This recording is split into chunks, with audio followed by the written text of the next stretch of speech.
passando pela crise do coronavírus.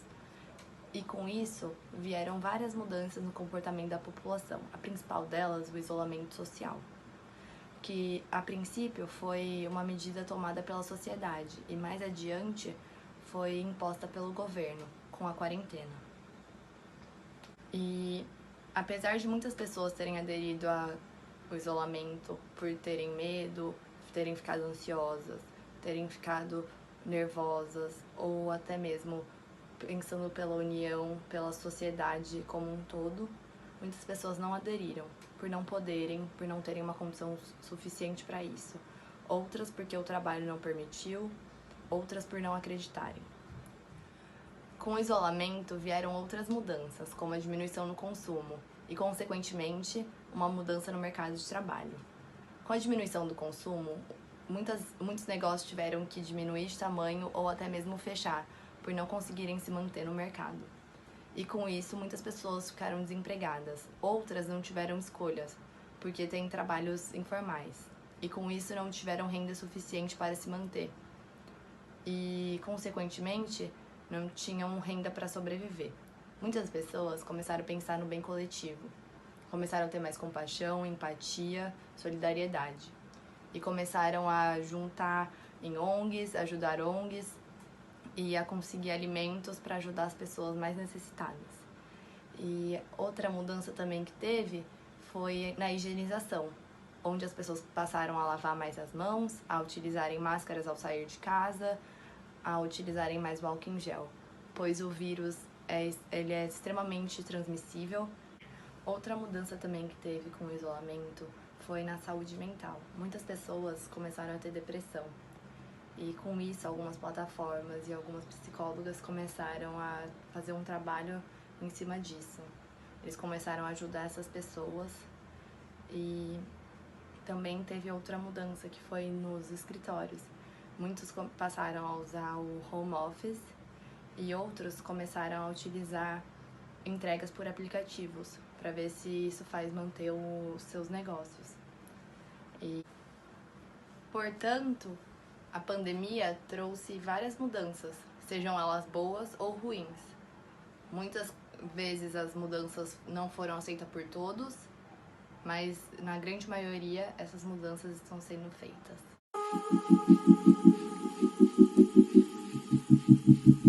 A situação do novo coronavírus é bem preocupante e as pessoas aderiram rapidamente à quarentena por ser um vírus altamente transmissível e por colocar as pessoas acima de 60 anos, principalmente, que é o grupo de risco, em perigo. O principal motivo de termos aderido à quarentena tão facilmente foi o medo e o grande desespero da população, e também para o vírus acabar de uma vez, para as pessoas pararem de se infectar e conseguirmos voltar para a nossa rotina. E após sabermos das más notícias dos outros países, o Brasil tomou medidas bem mais preventivas e levamos a quarentena muito mais a sério. Já o vírus influenza, que causou uma doença conhecida como H1N1, se espalhou em questão de meses para mais de centenas de países, incluindo o Brasil, e foi a primeira pandemia do século XXI. Assim como o coronavírus, essa gripe também era uma doença respiratória, transmitida por meio de tosse, espirros e contato direto com a pessoa infectada. Mas esse vírus era bem menos transmissível do que a que estamos vivendo hoje. Por todos esses motivos, as pessoas aderiram facilmente ao isolamento, principalmente pela rapidez e facilidade de pegar o vírus, pelo grupo de risco, que era crianças, gestantes e pessoas idosas, e também pelo medo da população, que foi uma das coisas que mais influenciou. A circulação de pessoas foi restringida, as escolas fecharam, mas isso em uma intensidade bem menor do que a quarentena que estamos vivendo hoje.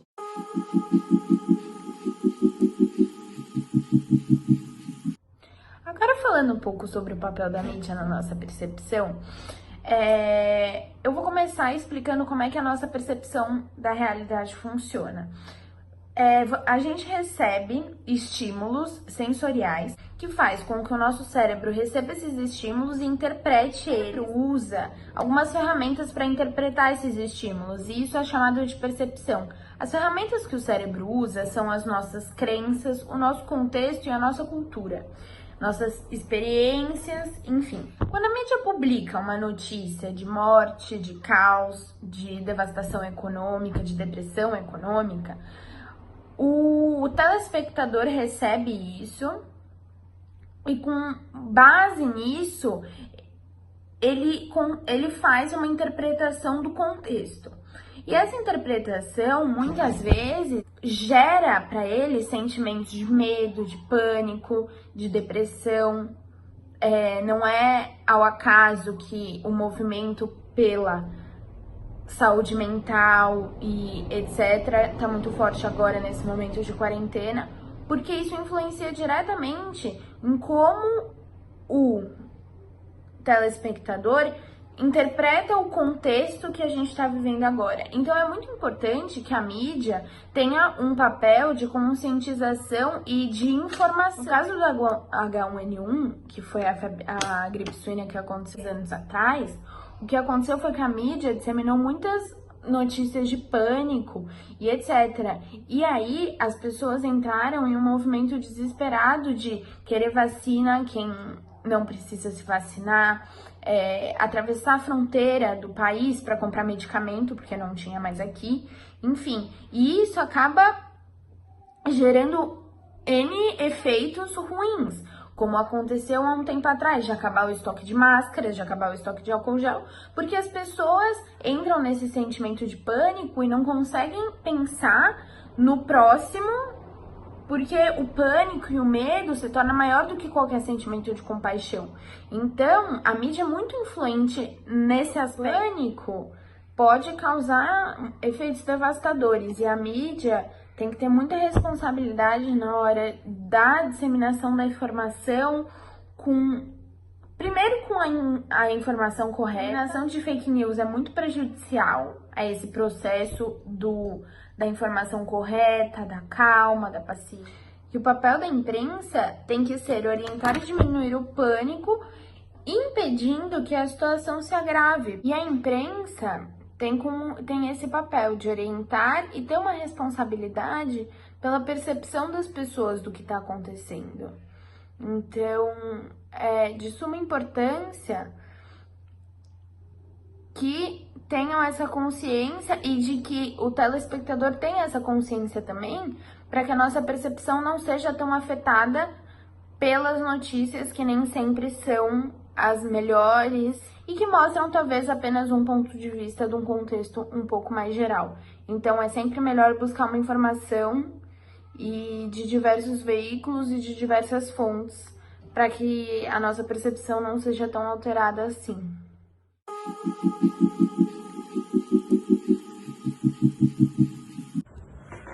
Bom, agora eu vou falar um pouco do impacto do coronavírus na vida organizacional das empresas. Bom, com o novo cenário que se estrutura perante essa crise causada pelo coronavírus, percebemos uma série de mudanças na vida organizacional das empresas. O recurso que está sendo mais usado pelas empresas e que já vem sendo usado há um tempo no mercado de trabalho é o chamado home office, que é o trabalho feito em casa, que é uma outra forma de comunicação organizacional, uma vez que o ambiente cibernético é um ambiente completamente diferente do usual. A forma com que as empresas lidam com esse novo ambiente está totalmente relacionada à competição entre elas e como elas vão deixar que o impacto causado pela crise seja menos prejudiciais para elas. Elas devem se perguntar, por exemplo, qual é o melhor método de fazer uma teleconferência? Que mecanismos que a empresa pode usar para que a nova forma de trabalhar não afete suas metas e objetivos? Ou até mesmo, qual a melhor plataforma da internet para a empresa usar para afetar menos a eficiência e a eficácia do trabalho? Todas essas questões são importantes para a adaptação das empresas a essa nova realidade de crise. Essa forma menos dinâmica de executar o trabalho pode ser extremamente prejudicial para uns, como pode ser benéfico para os outros. Quando a gente estudou em sala de aula as diferenças de personalidades humanas, a gente viu que a forma de aumentar a produtividade individual pode ser totalmente diversificada. Por exemplo, generalizando e colocando num contexto mais racional. Uma pessoa que é mais introvertida estaria mais apta a trabalhar em casa, uma vez que o ambiente abre um espaço para o seu individualismo e mais conforto psicológico. Agora, por uma pessoa mais extrovertida, um ambiente separado pode afetar a sua produtividade. Todo esse processo pode servir como uma pesquisa para as empresas de produtividade marginal e de alocação do pessoal. Com isso, o home office pode ser até mais praticado pelas próprias empresas. Por exemplo, se todo esse movimento mostra para as empresas que certas pessoas estão aumentando sua produtividade ao trabalhar em casa, a longo prazo pode servir como pesquisa para essa empresa, mostrar para ela, por exemplo, a empresa vê esse efeito e fala: será que então não é mais fácil alocar essas pessoas que estão aumentando a produtividade no home office, mesmo quando essa crise acabar? Entendeu? Pode mudar totalmente a forma de alocação de pessoal. O home office pode se tornar um recurso cada vez mais usado pelas empresas até quando a crise acabar. Isso é uma outra forma de mudança da vida organizacional das empresas. Além do... generalizando, as empresas, como num cenário de crise, é visível que ocorra enormes e gigantescos impactos nas empresas. As empresas, elas devem exercer mecanismos para que esses impactos sejam menos prejudiciais para a produtividade das empresas. Esse mecanismo e essas formas que elas usam para diminuir esse impacto é a forma que elas têm de competir com as outras empresas, e de manter, pelo menos, tentar não deixar afetar tanto pela crise. E é isso. Obrigado.